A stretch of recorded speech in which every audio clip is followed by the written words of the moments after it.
अभी नवरात्रि चल रही है, तो मैं देख रहा हूँ कि लोग अलग अलग तरह के भोजन ले रहे हैं। कुछ लोग फलाहार कर रहे हैं, कुछ लोग ये कह रहे हैं कि भाई नवरात्रि में हम नॉनवेज क्यों ना खाएं, इससे भगवान क्यों अप्रसन्न हो जाते हैं। तो मतलब तरह तरह के सवाल आते हैं। तो मेरा ये कहना है कि असल में हमारा सनातन, हमारा जो अध्यात्म है, वो भोजन को लेकर क्या कहता है, कैसा भोजन करना चाहिए, ये वेज नॉन वेज, इन तमाम बातों के क्या असली यहाँ पर वो है, तथ्य क्या है।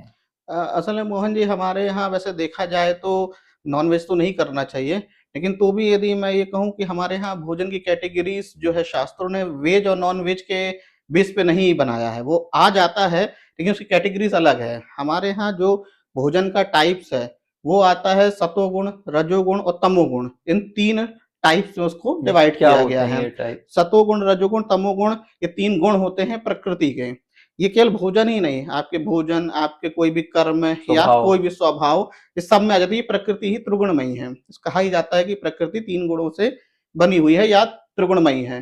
तो इसमें जो प्रकृति से ही भोजन हो चाहे कर्म हो, सब प्रकृति के ही द्वारा होते हैं। तो सारे भोजन कर्म सब त्रिगुणमयी कहलाते हैं। तो हमारे यहाँ शास्त्र ये कहता है कि जो भगवत प्राप्ति है, जो आध्यात्मिक उन्नति चाहता है, नॉर्मल व्यक्ति की बात मैं नहीं कर रहा, ठीक है। पर जो आध्यात्मिक उन्नति चाहता है उसकी आध्यात्मिक उन्नति सत्वगुण से होगी। तो जो भोजन सत्वगुण के अंतर्गत आता है वो भोजन हमें ग्रहण करना है, और जो भोजन रजोगुण और तमोगुण के अंतर्गत आता है वो भोजन हमें नहीं लेना है। और बाकी आप नॉर्मल यदि जिंदगी जीना चाहते हैं, अध्यात्म में नहीं रहना चाहते, या आप उसको मतलब इजी वे पे करना चाहते हैं, तो आपकी इच्छा है। मुझे थोड़ा सा ये बताओ ना, आप ये जो तीन गुण के बारे हम्म, में बात कर रहे हो, हम्म, रजोगुण, तमोगुण और सतोगुण, हाँ। इसके प्रभाव कैसे होते प्रभाव हैं? हमारे यहाँ ऐसा माना गया है जैसे सत्व गुण है। सत्व गुण का प्रभाव है कि हल्का भोजन, हाँ, उसमें हम हल्की डाइट लें। और उसका प्रभाव ये बताया कि आप यदि सत्वगुणी भोजन करते हैं तो उसका एक गुण बताया है सत्व गुण का, उसका गुण होता है प्रकाश। ठीक है। प्रकाश का मतलब ही होता है जिससे आपके शरीर में तेज पैदा हो, वृद्धि हो। है ना। आप हल्का भोजन करेंगे तो आपकी मतलब इम्यूनिटी पावर बढ़ेगी, आप स्वस्थ रहेंगे, आप में तेज अच्छा होगा। तो और बुद्धि आप बढ़ेगी। बुद्धि बढ़ेगी, आप सात्विक कर्म करेंगे। और रजोगुण का मतलब होता है, वो होता है कर्म प्रधान। ठीक है। यदि आप रजोगुणी भोजन करते हैं तो उसका ये मतलब है कि आपका मन संसार की ओर ज्यादा लगेगा, आप ठीक है। कर्म की ओर प्रवृत्त होंगे, भौतिक चीजों में आप ज्यादा। भौतिक चीजों में ज्यादा। और तमोगुण का मतलब होता है कि गरिष्ठ भोजन, जो भारी भोजन होता है जिससे आपको आलस आएगा, काम करने का मन नहीं करेगा, ऐसा भोजन यदि आप ग्रहण करते हैं तो ये प्रभाव के पड़ेंगे। तो जाहिर सी बात है, यदि हम आध्यात्मिक उन्नति करना चाहेंगे तो हमें कैसा भोजन लेना है? हल्का भोजन, जिससे हमारे तेज की वृद्धि हो, हमारी बुद्धि शुद्ध हो, जिससे हम भगवत प्राप्ति कर सके। तो वो सत्वगुण के अंतर्गत आ ठीक गया, है। तो हमें सत्वगुणी भोजन लेना है। इसलिए हमें मांसाहार और शाकाहार में डिवाइड नहीं किया। नहीं तो यदि ये कहें कि शाकाहार मांसाहार है तो फिर हम तो जब कोई व्रत करते हैं या नॉर्मल जो सात्विक होता है वो ठीक तो है। प्याज लहसुन भी नहीं खाता है, जबकि हाँ। प्याज लहसुन तो शाकाहार में सब्जी है, आता ठीक है। है। लेकिन हम फिर प्याज लहसुन क्यों नहीं हाँ, खाते? क्योंकि जैसे हाँ, साधु संत होते हैं, हाँ, पुजारी होते हैं या ब्राह्मण लोग हाँ, होते हैं, वो हाँ, कहते हैं कि अभी मैं धार्मिक अनुष्ठान हाँ। में हूँ, तो मैं ये नहीं खा सकता। क्योंकि कारण यही है कि प्याज लहसुन का मतलब ये है कि शाकाहार होते हुए वो क्या है? तमोगुणी भोजन है। तो हमें शाकाहार से मतलब नहीं है, हमें भोजन के गुण से मतलब है। यदि वो तमोगुणी है प्लस शाकाहार भी तो भी हम नहीं खाएंगे। और यदि वो भोजन, जैसे कुछ लोग कहते हैं कि दूध वगैरह हो गया, दही वगैरह हो गया या हनी हो गया, तो बोलते हैं कि ये नॉन वेज में वे आता है। हाँ। हालांकि हम तो इसको नहीं मानते कि ये नॉन वेज में आता है, लेकिन अधिक लोग मानते नहीं है कि ये नॉन वेज में आता है। तो हमारा ये मानना है कि हम इसलिए इसको खाते हैं, चाहे वो उपास हो चाहे नॉर्मल जिंदगी हो, क्योंकि वो भोजन सत्व गुण में आता है। तो हमें भोजन ग्रहण करना है सात्विक। यदि सात्विक भोजन के अंतर्गत दूध, दही या शहद आ रहा है तो हम उसे ग्रहण करेंगे। और यदि तमोगुण के अंतर्गत प्याज लहसुन भी आ रहा है तो हम उसे ग्रहण उसमें नहीं नहीं करेंगे। करेंगे। ये हमारे यहाँ भोजन की कैटेगरीज बनाई गई है। अच्छा, तो ये जो आम बोलचाल की भाषा और जो सामान्य लोग हैं, जो बहुत ज्यादा आध्यात्मिक चर्चाओं में, हाँ, उनके लिए तो दो ही टाइप हैं हाँ, भोजन के। एक है शाकाहार है, एक है मांसाहार, एक हम्म, वेजिटेरियन, एक हम्म। Non vegetarian. तो ये जो आप चर्चा बता रहे हैं तमोगुण, रजोगुण और सतोगुण की, इसमें मांसाहार भी है क्या?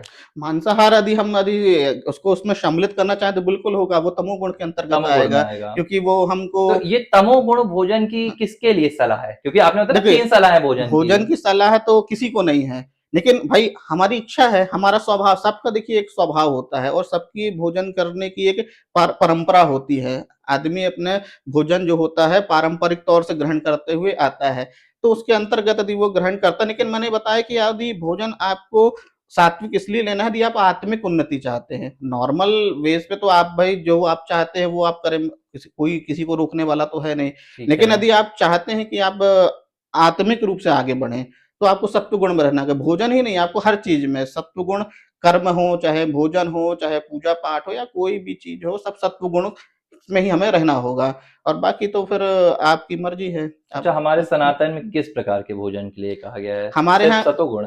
नहीं, भोजन के टाइप सारे बताए हैं, लेकिन खाने के लिए, ग्रहण करने के लिए सत्व गुण ही बताया ठीक गया है। है, इसलिए बताया गया है क्योंकि वह एक साधन है भगवत प्राप्ति में। ठीक है। यदि आप भगवान की प्राप्ति करना चाहते हो, आध्यात्म उन्नति चाहते हो, तो सात्विक भोजन साधन है। जैसे ठीक है। कहते हैं ना कि आपको कहीं यदि जाना है, तो भाई आपको उस साधन को ही लेना पड़ेगा जो आपको उस आपकी मंज़िल तक पहुँचाए। यदि आपकी मंज़िल भगवान है, तो उस भगवान तक पहुँचाने के लिए आपका साधन क्या है? सत्व गुण। तो सत्व गुण के अंतर्गत जो-जो चीज़ें आएगी, बोलना भी सतोगुणी है, करना भी सतोगुणी है, भोजन भी करना है सतोगुणी, तो सब चीज़ सत्व गुण करना है, इससे हमारी आत्मिक उन्नति होगी और हमें भगवत प्राप्ति होगी। इसलिए हमारे शास्त्र भोजन को 3 प्रकार में डिवाइड करते हैं और सतोगुणी लेने का निर्णय देते अच्छा, हैं। एक चीज़ जैसे अभी आपने बोली ना कि जिसकी मंज़िल भगवान है हुँ, और आजकल क्या है कि अगर आप धार्मिकता में हैं, तो आप सिर्फ़ इसी उद्देश्य से नहीं है कि हमें ईश्वर प्राप्ति करनी है। ये तो साधु संतों का उद्देश्य होता है या बहुत ज़्यादा कोई आध्यात्मिक है, वो गूढ़ता जानता है। लेकिन जो आम लोग हैं, जो धार्मिकता से जुड़े रहते हैं या अध्यात्म से जुड़ते हैं, उनका उद्देश्य थोड़ा-सा अलग होता है। उनका उद्देश्य व्यक्तिगत शांति होती है या हुँ। व्यक्तिगत आनंद होता है, वो तनाव से मुक्त होना चाहते हैं। तो अगर मैं ये आपसे जानना चाहूँगा कि व्यक्तिगत शांति के लिए अगर मैं पूछूँ कि वो कौन-सा गुण है, कौन-सा भोजन हमें लेना चाहिए? बिल्कुल सीधा-सा उत्तर जैसे मैंने बताया गया, यदि आप व्यक्तिगत शांति भी चाहते हैं, जीवन में शांति व्यक्ति चाहिए, उन्नति तनाव तो नहीं शांति चाहिए मिलेगी ही आपको सत्व गुण से और ही। अगर दूसरे खाएँ करेंगे भोजन तो दूसरे भोजन से आपको शांति नहीं मिले क्यों? अशांति आएगी। क्योंकि रजोगुण भोजन आपको चंचल बनाएगा, आपके मन को, वो ठीक आपको है, कर्मों में प्रवृत्त कॉन्सन्ट्रेशन करेगा, नहीं रहेगा आपके कॉन्सन्ट्रेशन पास। आपका मन भटकेगा ठीक और है, यदि आपको शांति चाहिए है, स्थिरता चाहिए, तो आपको वो सत्व गुण से ही मिलेगी। तो यदि आप और ज़ाहिर-सी बात है जो धार्मिक होगा तो वो उसको सत्वगुणी होना ही पड़ेगा, नहीं तो यदि आप सत्वगुणी नहीं हो और धार्मिक भी बोल रहे हो तो ये तो एक कॉन्ट्राडिक्ट वाली बात हो गई। बाकी तो फिर मर्ज़ी है आपकी चाहे नहीं इसमें तो फिर ये एक बात हुई ना कि व्यक्ति को अगर जीवन में भी सफलता चाहिए, हुँ।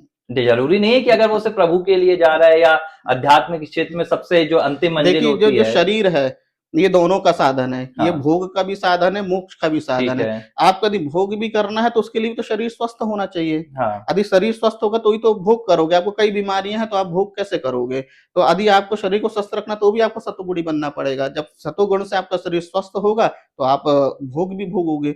नहीं तो यदि आप बीमार हो गए, आपको 10 प्रकार की बीमारियाँ होंगी, तो आप कैसे भोग भोगोगे? आपको शुगर है, कुछ है, तो आपके सामने रसगुल्ले रखे, मिठाई रखे, तो आप कैसे उसको खाओगे? उसके लिए भी तो शरीर का स्वस्थ होना ज़रूरी है।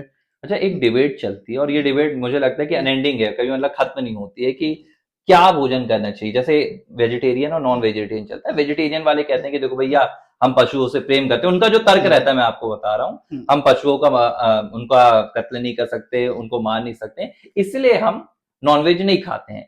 जो नॉन वेजिटेरियन रहते हैं वो कहते हैं कि खाने से किसी का कोई लेना-देना नहीं है। जहाँ आपको टेस्ट मिल रहा है, जो आपके लिए उपलब्ध है, वो तर्क दे देते हैं कि आज आपके पास खाना है, पहले नहीं था, तो ये परंपरा चली आ नहीं रही है। तो उनके लिए क्या जवाब फिर मैं रहेगा? तो ये कहूँगा कि तो ये वाली बात हुई कि आज आप मतलब शक्तिशाली हैं, दूसरे जीव आपके हिसाब से परतंत्र हैं, तो आप उसको आज मार के टेस्ट के लिए खा रहे हैं। कल को कोई ऐसा जीव आ जाता है संसार में जो आपसे शक्तिशाली हो, एलियन वगैरह, अब वो आपको मार के खाने लगे, तो क्या तब आप ये चीज़ को जस्टिफ़ाई करोगे कि वो कहे कि हमें तो इंसान टेस्ट में अच्छे लगते हैं? तो तब आप क्या फिर कहोगे कि ये मेरे साथ नाइंसाफ़ी हो रही है कि नहीं हो रही है? तब तो फिर आप ये नहीं बोल पाओगे क्योंकि तब तो आपका तर्क वो ऐसा होगा कि भाई मैंने ही ऐसा कहा था कि भाई टेस्ट है तो मैं खा सकता हूँ। तो वो भी ये बोल देंगे कि भाई मेरे को तो इंसान अच्छा लगता है खाने में तो मैं खाऊँगा। तब फिर आप क्या बोलोगे? मतलब ये हुँ, कहा जाए ना कि हुँ, भोजन जो हम हुँ। सनातन में चूज़ करते हैं, जो भोजन हम सेलेक्ट करते हैं, वो हम ये देख के नहीं करते कि उसका टेस्ट कैसा है। हम ये भी नहीं देखते हाँ, हैं कि उसकी उपलब्धता हाँ, कैसी है। हम ये देखते हैं कि वो लेने के बाद हाँ। हमारा उस पर क्या असर पड़ेगा, आपके हमारे ऊपर व्यवहार पर, हमारे जीवन पर। जीवन में आपको क्या प्रभाव पड़ेगा? यही तो उद्देश्य है ना। आप भोजन करने से पहले ये देखोगे ना कि भाई ये भोजन हमारे ऊपर क्या प्रभाव डालेगा। आप कभी भी जब कुछ भी खरीदने जाते हैं तो आप उसे चेक करते हो कि भाई ये चीज़ अच्छी है कि ये बुरी? जो अच्छी होती है वही ग्रहण करते हो ना, बुरी चीज़ थोड़ी ना अपन घर लेकर आते हैं। जिसका प्रभाव अच्छा होगा तो वो ग्रहण करेंगे, जिसका प्रभाव अच्छा नहीं है हम नहीं ग्रहण करेंगे। यदि आपको अच्छा प्रभाव चाहिए तो शास्त्र तो कहता है कि आपको सत्वगुणी होना ही पड़ेगा। अच्छा एक चीज़ हुँ, चलती है कि जो नॉन-वेज है, वो सिर्फ ब्राह्मण के लिए मनाही है। आम मैं बता रहा हूँ जीवन में चलती है। अगर कोई क्षत्रिय है, कोई दूसरे वर्ण का है, जाति का, तो उसके लिए सब ओके है। इस तरह का कोई शास्त्रों में प्रमाण है कि ये बस बना लिया देखिए, यदि गया? शब्द ब्राह्मण में जाए तो ब्राह्मण का मतलब ये होता है कि जो ब्रह्म को जाने। ठीक है। अब ब्रह्म को जानना मतलब जाति वही है विशेष नहीं भगवान है। को जानना। यदि आप उसको थोड़ा ब्रॉड लें, जाति ठीक से है। ना लें, तो ब्रह्म को जानने के लिए तो सत्वगुणी होना पड़ेगा, इसलिए तो ब्राह्मण को निषेध किया है कि ठीक है। ब्राह्मण मतलब जो वेद को धारण करेगा। तो वेद को धारण करने के पहले उसे सत्वगुणी होना पड़ेगा, तब तो धारण करेगा, तब तो ब्रह्म को जानेगा। इसलिए उसके लिए निषेध किया गया है कि आप ये सब मत खाएं, क्योंकि यदि आपका बुद्धि भ्रष्ट होगी तो आप ब्रह्म को नहीं प्राप्त कर मतलब पाएंगे। सीधी सी बात है, आप वो एक कहावत है ना कि जैसा करो आहार वैसा रहे हाँ, व्यवहार। व्यवहार। ये पूरी वही बात वही है वाली बात कि है। हम मांस हाँ, या हम नॉनवेज या हाँ, वेजिटेरियन ये नहीं देख के करते हैं, हम हाँ, देखते हैं कि उससे हमें क्या हाँ, मिलेगा। क्योंकि जैसा खाओगे अन्न वैसा होगा मन। हाँ, तो मन यदि यदि अन्न अच्छा है तो मन अच्छा है, मन अच्छा है तो कर्म अच्छे हैं, और कर्म अच्छे तो उसका फल तो अच्छा चाहे है। जीवन में आपको शांति चाहिए हो, चाहे हाँ, सफलता चाहिए हो, आपको आपका भोजन सुधारना होगा। और इसीलिए सनातन में 3 ये गुण बने हुए हैं, रजोगुण, बिल्कुल, सतोगुण और आपका तमोगुण। तमोगुण, और आपको चाहिए कि आप सतोगुण का सत्वगुण उपयोग का। करें, उसका आहार करें। हाँ, बिल्कुल।